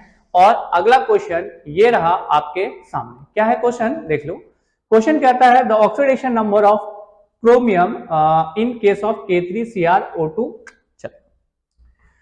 कौन सा नंबर चाहिए? Coordination number. अभी जस्ट आपने कोऑर्डिनेशन नंबर देखा भी था, तो कोऑर्डिनेशन नंबर देख लेते हैं गाइस। क्या है? K3 के साथ कौन है? Cr के साथ C2O4 का होल थ्राइस इज। सबसे पहले तो मैं एक चीज को काट रहा हूं यहां पे, जिसकी जरूरत नहीं है। किसमें? कोऑर्डिनेशन नंबर में। लीजेंड्स पे फोकस करेंगे। और ये जो लीजेंड्स आपको नजर आ रहा है, ये मोनोडेंटेड लीजेंड्स नहीं है। मोनोडेंटेड लीजेंड्स वो होते हैं जो अपना एक लोन पे इलेक्ट्रॉन डोनेट करते हैं, लेकिन बाइडेंटेड लीजेंड्स वो होते हैं जो अपना 2 लोन पे इलेक्ट्रॉन डोनेट करते हैं, और ये 2 लोन पे इलेक्ट्रॉन डोनेट करने वाला। तो मतलब खुद इसको कंसीडर करेंगे 2 इंटू क्या कर देंगे 3, तो यहां हो जाएगा answer 6। The right answer is D. चलेगा। ये बाइडेंटेड लीजेंड्स है। मोनोडेंटेड होते तो 1 इंटू 3 होता, लेकिन ये बाइडेंटेड है, इसलिए क्या लिखेंगे? 2 इंटू 3। तो ये टोटल हो गया 6। सही है। चलो 21 के बाद अगले क्वेश्चन की तरफ हम लोग बढ़ रहे हैं। Question number 22। The complex ion which has no d electron in the central metal atom. इनमें से कौन है जिसके पास सेंट्रल एटम में डी इलेक्ट्रॉन नहीं होगा? मैंगनीज में आता है। क्यों? क्योंकि सबसे ज्यादा ऑक्सीडेशन स्टेट मुझे इसी का नजर आ रहा है। जितना ज्यादा ऑक्सीडेशन स्टेट होगा उतना ज्यादा इलेक्ट्रॉन लॉस करेगा। अब बात समझिए कैसे। मैंने यहां पे डिसाइड किया MnO4 माइनस। एक बात याद रखिए कि ऑक्सीडेशन नंबर अगर आपका परफेक्ट निकल रहा तो आप इसमें बहुत कुछ चीज सोच सकते हो।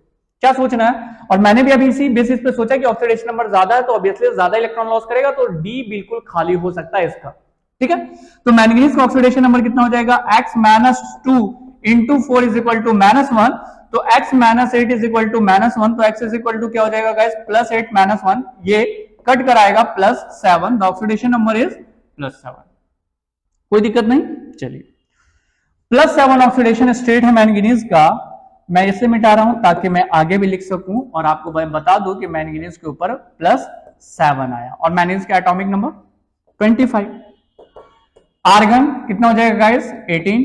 आर्गन के बाद कौन हो जाएगा? 4s2 and 3d5।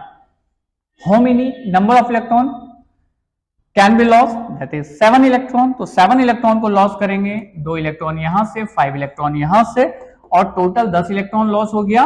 तो डी वाला जो हो गया वो इलेक्ट्रॉन के बेसिस पे खाली हो गया। तो राइट आंसर इज ए। समझ में आया? चल क्वेश्चन अगला क्या कह रहा उसको हम लोग देखते हैं। 22 के बाद नेक्स्ट क्वेश्चन है 23। The magnitude of magnetic momentum spin only NiCl4 will be. फिर से मैं आपको ग्रुप ज्ञान दे रहा हूं। निकेल है, ऑक्सीडेशन नंबर निकालिए। सबसे पहला काम आपका ये आना चाहिए। 1 इंटू 4 इज इक्वल टू -2। तो x ये उधर चला जाएगा तो क्या हो जाएगा गाइस? +4 -2। तो ये हो गया +2। That is oxidation state. Now we are talking about the nickel, और निकेल के ऊपर क्या लगा देंगे? 2+। एटॉमिक नंबर कितना? 28। इलेक्ट्रॉनिक कॉन्फिगरेशन तो बना ले। क्या? आर्गन कितना? 18।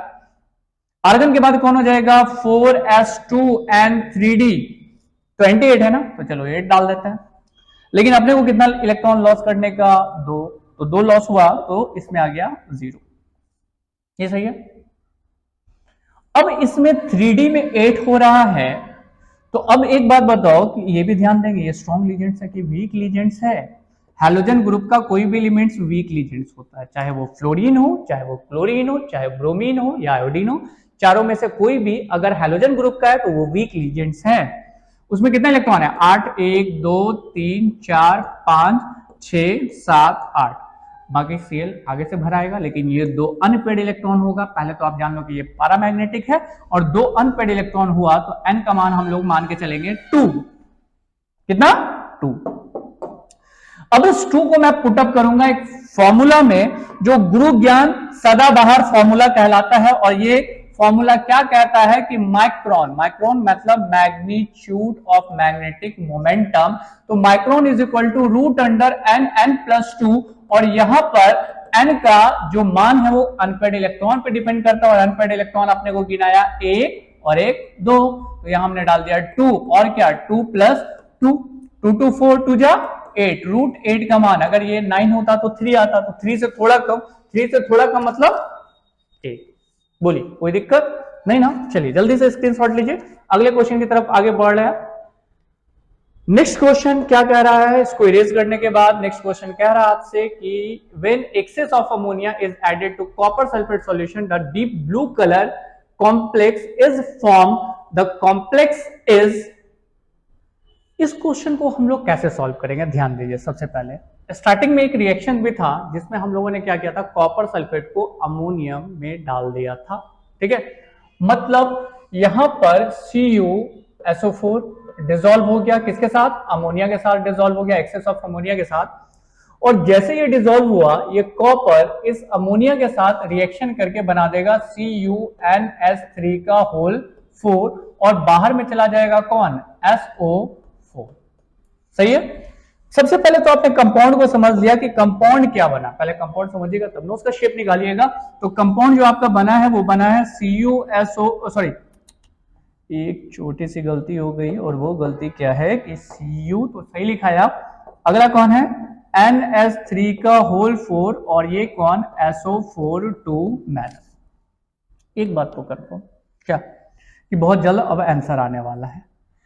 इस पूरे का 0 SO4 के ऊपर होता है 2 माइनस, 2 माइनस उधर जाएगा तो क्या हो जाएगा? +2, मतलब कॉपर के ऊपर ऑक्सीडेशन स्टेट, सॉरी क्या हो रहा? +2, और कॉपर का एटॉमिक नंबर आपको याद है 29। इलेक्ट्रॉनिक कॉन्फिगरेशन में बात करते हैं, आर्गन 18 आर्गन के बाद आ जाएगा 4s1 and 3d गाइस 10। सही है। लेकिन अभी क्या है, ये 2+ में 2 इलेक्ट्रॉन लॉस कराना है अपने को, और 2 इलेक्ट्रॉन लॉस कराने के लिए 1 इलेक्ट्रॉन यहां से लॉस कराएंगे और 1 इलेक्ट्रॉन यहां से, तो यहां हो जाएगा गाइस 0 और यहां हो जाएगा 9। अगला जो आपको ध्यान देना है वो ये ध्यान देना है कि डी में कितना इलेक्ट्रॉन है? 1 2 3 4 5 है, तो 5 है जरूर, लेकिन नंबर ऑफ इलेक्ट्रॉन 9 है। 1 2 3 4 5 6 7 8 9, एक अनपेड इलेक्ट्रॉन बचा। सही है। लीजेंड्स नो डाउट स्ट्रॉन्ग है, लेकिन स्ट्रॉन्ग लीजेंड्स इसको इधर तो शिफ्ट नहीं करा सकता है ना, क्योंकि सब जगह पेयर्ड है। तो एक इलेक्ट्रॉन तो रहेगा ही रहेगा आपका, लेकिन कौन सा? पारा मैग्नेटिक। तो डायमैग्नेटिक जहां जहां लिखा हुआ है पहले तो इसको मैं काट दे रहा हूं। सही है। अब अगला केस आप ध्यान देंगे, जिसमें आपका अगला जो बचा है वो है 4s, और ये हो गया आपका 4p। सही है। इन द सेंस अब इसमें जो इलेक्ट्रॉन जाएगा वो अमोनिया है, टोटल 4, इसका एक लोन पे इलेक्ट्रॉन s में जाएगा, एक लोन पे इलेक्ट्रॉन p में जाएगा, दूसरा इलेक्ट्रॉन p में जाएगा, तीसरा लोन पे इलेक्ट्रॉन p में जाएगा, मतलब हाइब्रिडाइजेशन हो रहा गाइस sp3। और जब sp3 होता है तो यहां पर जो शेप हो जाएगा वो कैसा हो जाएगा? Tetrahedral and paramagnetic. तो राइट आंसर इज ए, ये यहां पर जो शेप ये फाइंड कर रहा वो टेट्राहेड्रल और पैरामैग्नेटिक शो कर रहा। अनपेड इलेक्ट्रॉन होने के कारण हमने पैरामैग्नेटिक डिसाइड किया, और ये इलेक्ट्रॉन उधर शिफ्ट नहीं हो सकता स्ट्रॉन्ग लीजेंड्स के बावजूद। क्यों? क्योंकि इधर जाएगा तो कहां जाएगा? हर किसी में तो 2 पहले ही फिल्ड हो चुका, इसलिए इलेक्ट्रॉन यहां से जाएगा और इसका हाइब्रिडाइजेशन हो जाएगा sp3, और sp3 जब भी हाइब्रिडाइजेशन होता है शेप हो जाता है tetrahedral. The right answer is ए। चलेगा गाइस? चलो इसका स्क्रीनशॉट तो ले लो। चलो इसके बाद गाइस अगले क्वेश्चन की तरफ बढ़ते हैं। 24 के बाद 25 कहता है which of the following complex will show maximum paramagnetism. इनसे कौन सबसे ज्यादा पैरामैग्नेटिज्म शो करेगा? ध्यान से बात समझिएगा, कंफ्यूज नहीं होना है, ठीक है। 4 मतलब 1 2 3 4, मतलब 4 अनपेड इलेक्ट्रॉन। ऑब्वियसली है कि जितना ज्यादा अनपेड इलेक्ट्रॉन होगा पैरामैग्नेटिज्म उतना ज्यादा शो करेगा। तो सर आंसर मार देते हैं 7, ऐसी गलती मत करना। 7 पे आप ध्यान दोगे तो कितना हो जाएगा 1 2 3 4 5 6 और ये 7, ये दोनों तो पेयर्ड हो गया ना। अनपेयर्ड इलेक्ट्रॉन इसमें कितना बचा, सिर्फ 3। सर 6 वाले में भी अगर आप ध्यान दोगे तो यहां पर 1 2 3 4 5 और एक आकर के पेयर्ड हो जाएगा। कितना अनपेयर्ड इलेक्ट्रॉन, 4 अनपेयर्ड इलेक्ट्रॉन यहां भी, 4 अनपेयर्ड इलेक्ट्रॉन यहां भी। लेकिन इस 5 वाले पे अगर आप ध्यान दे रहे हो तो पांचों के पास एक एक अनपेयर्ड इलेक्ट्रॉन बचा हुआ है, मतलब they having 5 unpaired electron. The right answer is B. चल अगले क्वेश्चन की तरफ बढ़ते हैं, क्योंकि 1 घंटे का अप्रोक्सीमेटली वीडियो हो चुका है। मुझे बोलते बोलते ऐसा लग रहा है जैसे मैं थक गया हूं कि 1 घंटा हो चुका है। चलो क्वेश्चन 30 तक तो टारगेट अपना कंप्लीट करना ही है। The value off spin only magnetic momentum only the following configuration is 2.84 bm, the correct one is. मैं आपको एक और ट्रिक्स बता रहा हूं, खासकर बीएम की वैल्यू से कभी कभी निकालना आता है आपके बोर्ड के एग्जाम में। क्या, अगर यहां पे याद रखिएगा n का मतलब 1, मतलब एक अनपेयर्ड इलेक्ट्रॉन है तो 1 जाएगा किसमें, इस फॉर्मूले के अंदर, रूट अंडर n प्लस 2 में। तो ये हो जाएगा 2133। रूट 3 का मान क्या होता है 1.732। चलेगा, मतलब एक अनपेयर्ड इलेक्ट्रॉन तो नहीं है। अगला देख लेते हैं, 2 अनपेयर्ड इलेक्ट्रॉन अगर हम सोचते हैं तो 2 2 जा 4, 4 2 जा 8, रूट 8 का मान हो जाएगा 2.84। सही है। और अगर अनपेयर्ड इलेक्ट्रॉन 3 रहा तो ऐसे सोच करके रखो 3.84 अप्रोक्सीमेटली आएगा, होगा ना। चलो अगले केस में अगर मैं बात कर रहा हूं, ये 3.84 ही होगा ना, n का मान 3 है तो 3 2 जा, फॉर्मूला क्या है, रूट अंडर n प्लस 2। तो इन द सेंस यहां पे बात करते हैं n का मान 3 2 जा 5 15 15, तो कितना हो जाएगा, सही है 15 है तो 15 रूट किस में आ जाएगा 3 4 4 4 16, ठीक है 3.84। तो मतलब n का मान 1 है तो ये वैल्यू bm की वैल्यू ये है, n का मान 2 है तो bm की वैल्यू ये है, n का मान 3 है तो bm की वैल्यू ये है। ये तीनों याद रहेगा। चलो अगले क्वेश्चन में आते हैं कि अगर मेरी वैल्यू यहां पे दी गई है 2.84, तो ये तो मुझे पता है कि 2 अनपेयर्ड इलेक्ट्रॉन मिलने को है, ठीक है 2 अनपेयर्ड इलेक्ट्रॉन। और ये याद रखिएगा आगे की वैल्यू को पकड़िएगा, उतना अनपेयर्ड इलेक्ट्रॉन नजर आ गया, इसमें अनपेयर्ड इलेक्ट्रॉन 1, यहाँ अनपेयर्ड इलेक्ट्रॉन 2, यहाँ अनपेयर्ड इलेक्ट्रॉन 3। और अगर किसी का वैल्यू 4.84 है तो वैल्यू क्या हो जाएगी, वैल्यू हो जाएगी गाइस 4 अनपेयर्ड इलेक्ट्रॉन हो जाएगा, ठीक है। 1 मिनट गाइस रुकना, जरा सा कॉल आ रहा था। चल ठीक, 4.84। अब तो ये तो पता चला कि अपने को नंबर ऑफ अनपेयर्ड इलेक्ट्रॉन कितना ढूंढना है, तो नंबर ऑफ अनपेयर्ड इलेक्ट्रॉन देखना है 2। अगर मैं 2 अनपेयर्ड इलेक्ट्रॉन रख दूंगा तो आपको पता है कि फॉर्मूला हो जाएगा micron is equal to root under n plus 2। फिर से मैं बता देता हूं, 2 प्लस 2 मतलब 4 4 दूनी 8, रूट 8 का मान क्या हो जाएगा 3 3 जा 9, तो उससे कम, ठीक है 2.84। इन द सेंस हमें अनपेयर्ड इलेक्ट्रॉन देखना 2। अब कहता है कि 2 अनपेयर्ड इलेक्ट्रॉन किस में आएगा, इन द सेंस मैं 4 में आ रहा हूं। डी में कितना है गाइस 4, 1 2 3 4 और ये 5। कितना अनपेयर्ड इलेक्ट्रॉन है इसके पास, टोटल अनपेयर्ड इलेक्ट्रॉन आपको 4 देखते हैं, ऐसे आंसर यही हो जाएगा, ठीक है। आंसर कितने हो जाएंगे 1 2 3 4। लीजेंड्स कौन सा है, स्ट्रॉन्ग लीजेंड्स। लीजेंड्स की एक कैपेसिटी होती है कि जब ये ब्रेक डाउन करेगा किसमें, T2G में और TEG में, तो यही इलेक्ट्रॉन सिर्फ वहां शिफ्ट हो सकता है, सारा का सारा इलेक्ट्रॉन को शिफ्ट करा के ऐसा नहीं कर सकता। अब जैसे आप सोच रहे हैं, देखिएगा बात समझिएगा, अगर आप ये सोच रहे हैं कि यहां का इलेक्ट्रॉन शिफ्ट कर जाएगा कहां सर, यहां का इलेक्ट्रॉन कहां शिफ्ट कर जाएगा यहां, ऐसा पॉसिबल नहीं है। पॉसिबिलिटीज क्या है कि यहां से आप इसको डिवाइड करेंगे 2 और 3 में, और जो पॉसिबल इलेक्ट्रॉन जा पाएगा सिर्फ एक इलेक्ट्रॉन यहां से यहां शिफ्ट हो जाएगा। क्यों, क्योंकि यहां लीजेंड्स कौन सा कह रहा, स्ट्रॉन्ग लीजेंड्स है। तो सबको क्यों नहीं करा रहा, क्योंकि ये है गाइस TEG और ये है T2G। TEG से में स्ट्रॉन्ग फील्ड है, इसलिए यहां शिफ्ट कर गया, एंड 2 अनपेयर्ड इलेक्ट्रॉन बचा, और जो 2 अनपेयर्ड इलेक्ट्रॉन बचा तो आपका आंसर ही हो गया क्या, ए। लेकिन इसके केस में आते हैं D4 के केस में, तो आप D4 के केस में क्या देखोगे कि यहां पर जो है वीक लीजेंड्स है, बात समझिएगा वीक लीजेंड्स है, तो वीक लीजेंड से उसको शिफ्ट नहीं करा पाएगा। n का मान कितना हो जाएगा 4, तो वैल्यू क्या आ जाएगी 4.84, किसका, बोर मैग्नेट्रॉन के फॉर्म में। यहां पर अनपेयर्ड इलेक्ट्रॉन ऑलरेडी कितना है 3, और ये 3 इलेक्ट्रॉन यहां से स्ट्रॉन्ग या वीक लीजेंड्स के बारे में सोचो, तो शिफ्ट तो नहीं करा पाएगा, और अगर शिफ्ट नहीं करा पाएगा तो ऑब्वियसली 3 अनपेड इलेक्ट्रॉन, तो एन का मान कितना हो जाएगा 3, मतलब 3.84 आना चाहिए इसका। और ये 5 जरूर है, लेकिन स्ट्रॉन्ग फील्ड की वजह से ये 5 इलेक्ट्रॉन 1 2 3 4 5 1 2 3 4 5 इस दो का तो पेयरिंग हो जाएगा, यहां वाला दोनों इलेक्ट्रॉन उठकर कहां चलाएगा, इस दोनों जगह पे, और इस दोनों जगह पे चलाएगा तो एक अनपेड इलेक्ट्रॉन बचा, मतलब ये वैल्यू हो गई 1.74। याद रहेगा? चलो समझ गए बात को, तो right answer A. Clear? Next question की तरफ आगे बढ़ते हैं गाइस। नेक्स्ट क्वेश्चन क्या कह रहा है? नेक्स्ट क्वेश्चन नंबर 27, बहुत नजदीक। Which complex has maximum paramagnetic momentum value among the following. सबसे पहले आप स्ट्रॉन्ग लीजेंड्स को काट दो, क्योंकि वो शिफ्ट करा देगा, कुछ भी होगा तो एक से ज्यादा अनपेड इलेक्ट्रॉन नहीं रहने देगा। तो ये गया, ये गया, क्यों? क्योंकि ये भी स्ट्रॉन्ग लीजेंड्स है और ये भी स्ट्रॉन्ग लीजेंड्स है। बचा कौन? वाटर वीक लीजेंड्स में। अब आते हैं क्रोमियम, एटॉमिक नंबर कितना? 24, ऑक्सीडेशन नंबर इसका +3 है, यहां से देख लो। अगला केस में करते हैं आर्गन 18 के बाद कौन है? 4s2n3d4 हो गया। अब ऐसे केस में अगर मैं बात कर रहा हूं तो 3 इलेक्ट्रॉन लॉस कराना, 2 इलेक्ट्रॉन अपने को यहां से, 1 इलेक्ट्रॉन यहां से, मतलब यहां हो गया 0 और यहां हो गया 3। सही है। डी में कितना अनपेड इलेक्ट्रॉन? डी में 1 2 3 4 और 1 5, 3 अनपेड इलेक्ट्रॉन, 1 2 और 1 3, और ये दोनों खाली। अब कहां शिफ्ट होगा भाई? 3 अनपेड इलेक्ट्रॉन है। सही है। दूसरे केस में आते हैं Fe, iron. Fe atomic number कितना है? 26, और 26 है तो इन द सेंस यहां पे हो जाएगा आयरन के बाद आर्गन। ऑक्सीडेशन नंबर तो बनाया ही नहीं, ऑक्सीडेशन नंबर कितना होगा? +2, क्योंकि ये 0 × 6 है, ये -2 है, उधर चला जाएगा +2। आर्गन 18 हो गया।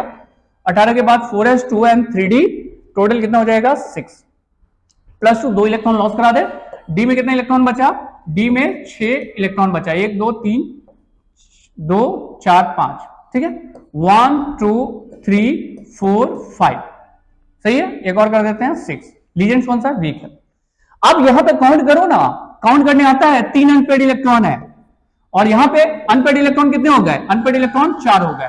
तो जितना ज्यादा अनपेड इलेक्ट्रॉन होगा उतना ज्यादा मैग्नेटिक मोमेंट आएगा, दैट इज पैरामैग्नेटिक मोमेंट। तो that right answer is B, क्योंकि इसके पास 4 अनपेड इलेक्ट्रॉन है। क्लियर है गाइस? नोट करेंगे। अगले क्वेश्चन में बढ़ते हैं, क्योंकि टाइम ज्यादा नहीं बचा, बहुत टाइम ले लिया आपका। अगला क्वेश्चन कहता है फाइंड द इनकरेक्ट मैच। इनमें से इनकरेक्ट मैच कीजिए। इंसुलिन, जिंक हाँ होता है, हीमोग्लोबिन में आयरन होता है, ये तो सबको पता है। विटामिन B12 में कोबाल्ट होता है, और क्लोरोफिल में मैग्नीशियम होता है। आंसर क्या होगा? डी, क्रोमियम लिखा है, मैग्नीशियम होना चाहिए। चलो 29 के बाद 30 कहता है what is the hybridisation. Nickel पे अगर हम ध्यान देते हैं तो निकेल का एटॉमिक नंबर आपको पता है कि निकेल का एटॉमिक नंबर 28 होता है, और यहाँ पे ऑक्सीडेशन नंबर क्या हो जाएगा? X + 0 × 4 = 0। सही है। तो इन द सेंस यहाँ 0, कोई इलेक्ट्रॉन गेन और लॉस नहीं होगा। मैंने आर्गन का बना दिया 18, और आर्गन के बाद क्या हो जाएगा? 4s2n3d8। सही है।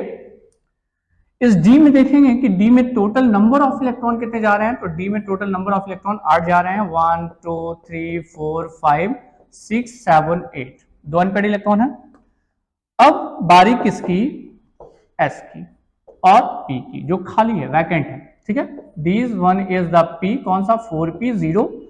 और अब गाइस क्या होगा कि इस एस में ऑलरेडी 2 इलेक्ट्रॉन है, लेकिन दोनों इलेक्ट्रॉन शिफ्ट कर जाएगा, एक यहाँ और एक यहाँ, तो यहाँ पेयर्ड हो जाएगा, सॉरी यहाँ पेयर्ड हो जाएगा। और जैसे यहाँ पे पेयर्ड होगा, ये खाली हो गया। कौन खाली हो गया? एस खाली हो गया। एस खाली है, px खाली है, py और pz। तो इसके पास जो लून पे इलेक्ट्रॉन है वो यहाँ शिफ्ट करना स्टार्ट करेगा, s में, p में, p में, p में, p में। Now the hybridisation is b। बहुत इजीली आपने जान लिया क्या हाइब्रिडाइजेशन क्या होगा। अगले केस में, मतलब इसका स्क्रीनशॉट तो पहले ले लो, हो गया स्क्रीनशॉट। चलो अगले केस में मैं आगे बढ़ रहा हूं, जस्ट इसके बाद मतलब नेक्स्ट क्वेश्चन लास्ट है। क्वेश्चन क्या कहता है? Which statement is incorrect. इनमें से कौन सा स्टेटमेंट है इनकरेक्ट है, और इसमें टाइम लगाने की क्या जरूरत है? अभी आपने प्रैक्टिस किया था NiCO का होल 4 में।